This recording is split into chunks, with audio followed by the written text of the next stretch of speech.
Gilly. How much of a blow is this to the Phoenix to lose Costa Barbarosas? Yeah, look, it's always disappointing when you lose a player of that quality, right? That's been in the A-League for a number of years, won titles, and done what he's done with us over the last few years. It's definitely disappointing. When did you find out? Costa let me know yesterday morning. Okay, and did he give a reason? No, he feels his football is going to be better served away from the Phoenix. Is that a damning indictment on the club that a player who aspires to make the World Cup is willing to leave the Phoenix? Think that's going to give them a better chance? No, I don't think so. I mean, we've got players here that are in contention for the World Cup. You know, we re-signed Tim Payne last year. So I don't think so. It's just, players make their choice. Do you, because obviously he fed off not much service last season, the way that the team played, do you think that has contributed to this decision, and do you still believe you made the right choice keeping Giancarlo Italiano now that Costa's decided to go? Yeah, look, I haven't got into any detail with Costa around any of that side of things, and as far as the club is concerned, we back Chief and we continue to back Chief. And were you willing to offer Costa a multi-year deal? We never discussed a multi-year deal. His existing contract had a trigger extension for this coming season that obviously was triggered, which left the window for Costa to make a decision on whether he wanted to stay or not, and ultimately he decided not to stay. Before he let you know yesterday morning, was the progress good? Were you guys positive he was going to stay before that decision?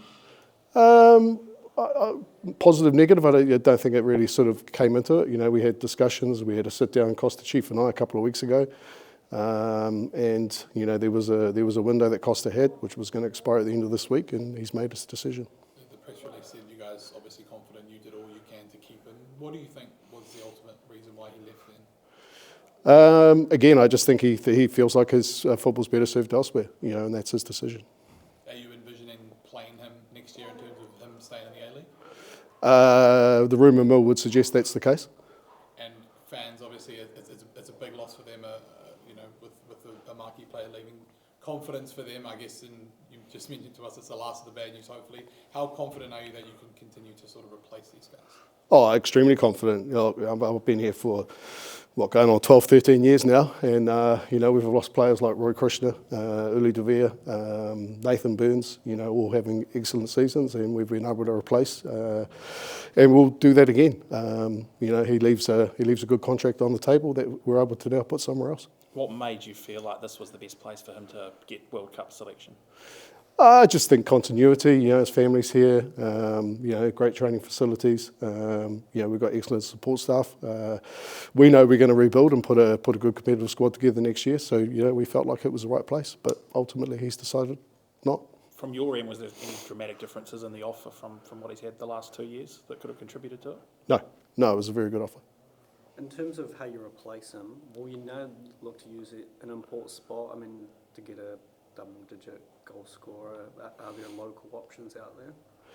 Yeah, look, I think the local options are probably limited. Most of the ones that you would want to bring in that have that quality of Costa are chasing Europe or already signed up in Australia and worth a lot of money. So now we go back to the drawing board. We have a look at what we've got, what we do with the 2 visas we have at this stage, and see where else we get to. Does this free up much room in the budget to get maybe higher quality imports than you would have if Costa had stayed?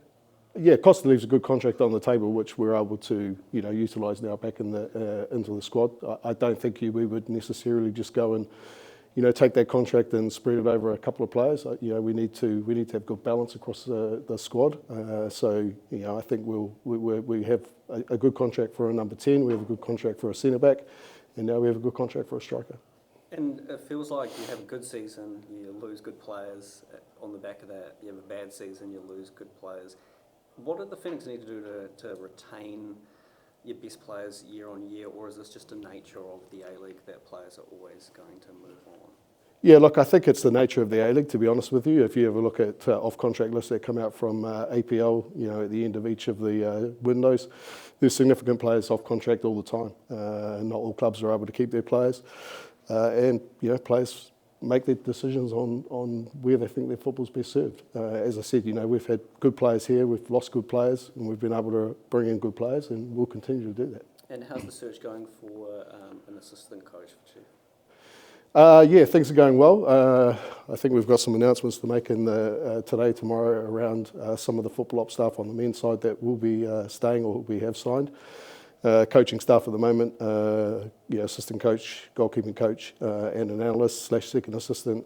Chief is currently working through a long list of people, and then once he gets to the point where he has a few that he's interested in, then we'll sit down and do the final process around that. Are you able to just provide some clarity around why there was so much change there?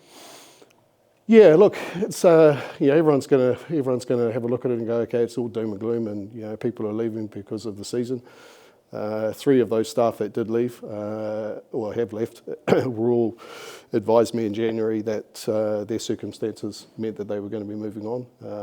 We do have a young staff, and that sort of 26, 27, 28-year-old age bracket in New Zealand, as you will know, people want to go overseas and they want to see the world. There's also partners to consider. It wasn't a case of the season was the season and everyone decided to up sticks and leave. There were some valid reasons why people were leaving. And just in terms of signings, when will they be made? You've got this Wrexham game. Is that considered you want to have some new signings on board before then, or is the reality that is still early in pre-season and these imports might not be here by then? Yeah, look, I don't think we're going to put in a definitive time frame on it. I mean, ideally you want them in as close to the start of pre-season as you possibly can, but we also want to do the right due diligence and make sure we get the right players. So, Wrexham is a target, but it's not the ultimate target. Will you contact Ben Wayne? Been there, done that, tried that. Well, look, he's currently exploring his options in Europe. He's still young. He got his move over there, and these young guys want to continue that. That's where they see their football, right? So, in a month or two, maybe circumstances have changed. Then we'll see where things are sitting with us. What is Costa? What has he meant to this club? Look, Costa for me is a great human being. He's a Wellington boy. He's had a stellar career. So he's been really important to the football club. His contribution with goals over the last 2 seasons has been excellent as well. So he'll be a big miss. Do you think if the season went better, he would be here next year? I can't answer that. I can't speak for Costa. And is there any updates on Chico or what his future is? Chico here has returned to Johor, and at this stage, he's carrying an injury, and it probably looks unlikely that we'll take a risk on that. And the women's side of the head coach, is there any updates on that one? No change there. Have you spoken to Bev Priestman? Have I spoken to Bev Priestman? I've seen her at a few football games, and I've seen her at the awards dinner the other night. Yeah. But about the role, I mean, you mentioned last time you'd be keen to exploring that, but she might be a big fish, I think was the was the quote. I mean, look, she's currently serving a ban, and we just need to respect that and do the right thing by FIFA and everything else. Have you had any gauge from say the football firms, ALeague Longo, as to whether players would be okay with her coming in if that's the path you decide to go down? No, we haven't had that conversation. But I do know that there are a lot of players that are reaching out to us at the moment. So, things are in a good space there. Just on Sam Sutton obviously confirming with Perth and all signs that Costa's going to another A-League team. Is it disappointing from a club perspective that young Kiwi guys, or experienced Kiwi guys as well, are heading over in the same league to a different team? Not really. I mean, look, at the end of the day, Sam Sutton's been at the football club for 9 years. It's a long time. There's not a lot of people that stay in jobs for 9 years anymore, right? So he's gone to try something different, which is probably good for him, right? In terms of his football and experience and et cetera, et cetera. And, there's potentially a day where he comes back, So it's just part and parcel of football. Are you Auckland players on your radar? We've had a few approaches from a few agents on a couple of their players that are coming off contract, and we're reviewing that at the moment. I don't think fans will be able to handle Costa going to Auckland. Do you think that would be the case?